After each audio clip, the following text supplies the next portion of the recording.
What's going on, guys? My name is Elden Nero and welcome to episode 61 of my Leicester City career mode on FIFA 15. We're starting this episode off with a transfer request that we received from our Costa Rican right back Christian Gamboa. He's had enough at the club. He doesn't like Sam Byram, he doesn't like playing second fiddle to anybody, and he wants to leave. So we're going to accept this transfer request, and hopefully we do get an offer for him in January, and then we can get a younger right back in as Byram's backup, and hopefully through consistently playing that player, he will grow also. I don't know who I'm going to go for. Maybe a regen, but I'm not really too sure. We're starting this episode off with a match against Chelsea at the King Power Stadium, and over the last couple of weeks, I have really despised playing against Chelsea. I don't really mind them too much because all the games that we play against them tend to be stretched out an awful lot anyway. But having just played them about 2 episodes ago, I would rather have swallowed a landmine and done a press up on a speed bump than had to go into this game and play against them because I knew that they were going to win. But after 22 minutes, Van Ginkel's shot went just wide, and then 2 minutes later Chelsea came forward once more with Van Ginkel and Ramirez combining on the edge of the box to set up Diego Costa, who just comes in and scores, and there's just nothing I can do. It's like sometimes they attack with such sort of ferocious speed and aggression that the defense just parts ways, and nothing can be done to salvage the match, and Chelsea are just so difficult to play against. But not only that, the one thing I really hate about teams like Chelsea in this game are that they're just so fucking boring to play against. I wouldn't even mind if I had to constantly defend and everything, but it's not even like that. It's like they're just more concerned with the conservation of possession and their weird sort of laid back game plan and everything. It makes it so difficult to go forward because there's always 8 men behind the ball whenever you try and do so, and it's just they're annoying to play against, and there are teams like that in this game. I'm sure you all have your teams that you hate playing against more so than any other teams, but as you can see, we come up to the 88th minute in this game. Villalba's free kick deflects off the wall. Koyate's header goes wide. That was the only real chance that we actually had of getting a goal out of that game, and we end with a very disappointing but ultimately a really boring 2-0 defeat. And I think that's the first game we've had in the league where Hector Villalba has failed to find the back of the net. But we go into our next game, which is in the Europa League, and here is a look at the group table. We've got Besiktas, we've got Mordovia Saransk, and obviously Feyenoord in there as well. The team that I went with is obviously a weak one because balancing this competition with the congestion of all the fixtures and everything like that just means that you're going to be rendering your team effectively useless for about 2 games out of the month in the league if you go all out in this competition. So it's a blessing and a curse in a way. I really don't like playing in the Europa League in this game. I've never liked it in any FIFA, and check out some absolutely shambolic attempted clearance here as the ball comes to Mbolo, who buries it, and Mbolo would be playing for us if Feyenoord hadn't hijacked our bid as well. But yeah, the Europa League is just such a fucking ball ache to play in. I don't even know. I just hate the tournament in the game. It just gets in the way. You get so little cash for winning anything in it in comparison to the Champions League, and it ultimately just feels like a massive step down. But Mbolo's shot in the 25th minute was saved by Jack Butland, who I believe this is his 2nd appearance for us. He's going to play in the cup competitions, I've decided, because I really like Kasper Schmeichel, and in all honesty, pretty much every youngster that we've signed in this game so far has been hit with the fucking potential glitch. And check out this, by the way, in the 37th minute as El Amadi plays the ball to Vilena, who finds Mbolo. Look at that for a ridiculous finish from outside the box. He's got his back to goal kind of about I don't know, but he's not facing the goal anyways, and the ball comes to him and he hooks his leg around it and finds the back of the net with it. It's such a ludicrous goal to score. That's just crazy, that is. But we came forward immediately after with Dwight Gale getting on the ball. He does really well, manages to score a goal and put us back into the game, which was pretty decent.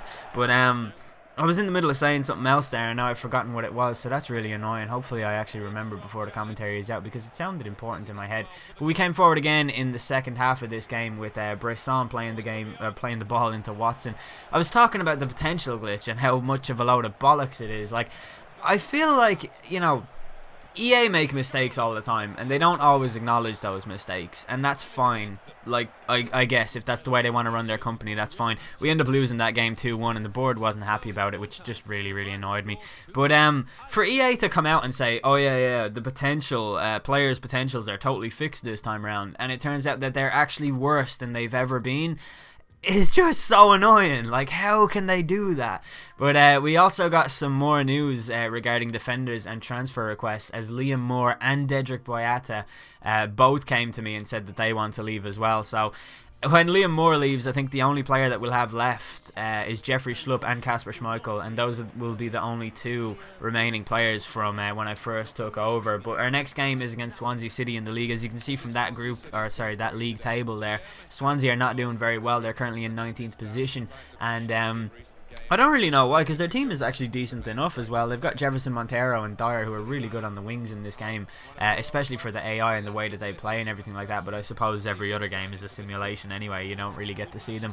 But we went with the 4-1-2-1-2 just because I thought it'd be fair enough to do so, considering we did so well against Newcastle with that formation.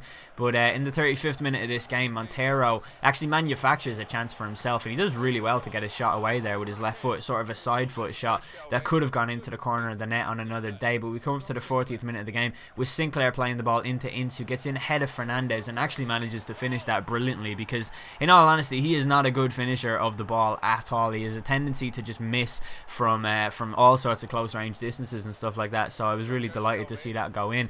But Swansea came forward inside stoppage time, and the ball comes to Jonjo Shelvey in the box, and I thought I had executed a perfectly timed sliding tackle with John Stones here inside the box, and it's just the way that Shelvey hit it. It hits off Stones and goes into the back of the net, and technically goes down as a John Stones own goal, which I suppose that means that Jonjo Shelvey's attempted pass into an open net was actually off target, which I find pretty funny.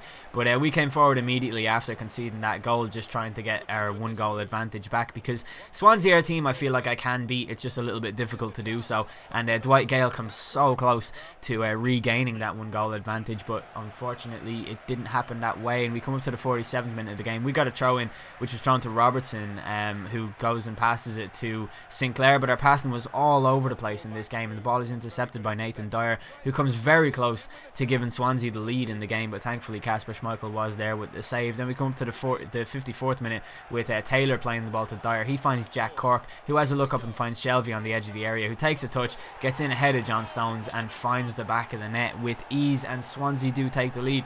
And John Stones has had an awful game, and to be honest, he's had an awful career so far at this club as well. He's still rated 75. He hasn't gone up at all, and it's something like I haven't actually complained a lot about that at all. Like, you guys in the comment section have been more outraged about the potential thing than I have.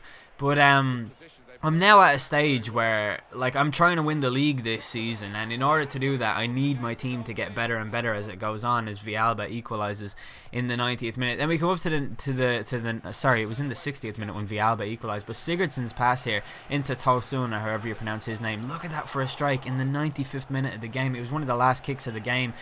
We end with a 2-2 draw, which is not really satisfactory against Swansea, because I just feel like we could have won that game. They've always been a difficult team to play against, but I feel like I mastered the art of doing so at some point last season, and unfortunately we just couldn't live up to it this time around. So here's a look at the squad report and how the players' ratings are fixed at the moment. Sam Byram has gone up by 1 rating. Stones is still 75. I'm pretty sure he was 75 when we signed him as well, and I'm pretty sure I'm going to have to loan him out. And it's just like Liam Moore is still rated 73 as well, and I don't know, the ratings are just so backwards and fucking stupid. You have to loan out basically every player that you sign in order to be sure that it doesn't happen, and it used to never be like that. I mean, last FIFA, there was the potential glitch there. I had, I think, 2 players hit by it in the entire game. One of them was Ross Barkley. I don't even remember who the other one was, because the only one I ever addressed was Ross Barkley. But Jesus Christ almighty, it's infuriating. It's like part of the foundation of this game is that you sign players who need to advance with their ratings. Otherwise, what are you gonna Dwight Gale is still rated 73, for fuck's sake. The dude is 26 years old. He's had 2 amazing seasons at the club, and it's so fucking it's just ridiculous. It's completely not on. I don't even know what else I can say, because I'm still obviously gonna play the game because I enjoy it and all of that. But it's infuriating. So here's a look at the league table anyways as we end the episode. We're in 8th place, but a win in our game in hand could see us leapfrog Manchester City if they were to lose, although that would require a pretty hefty victory on our part. But we're not really on course for the league title at the moment. That is quite clear. We are 7 points behind the league leaders, albeit with a game in hand, so potentially 4 points behind them. Chelsea have lost 2 games this season, which is good for us because it doesn't look as though they're going to peel away in dramatic fashion like they did last season. But Liverpool, I think, could be dark horses, and Arsenal as well.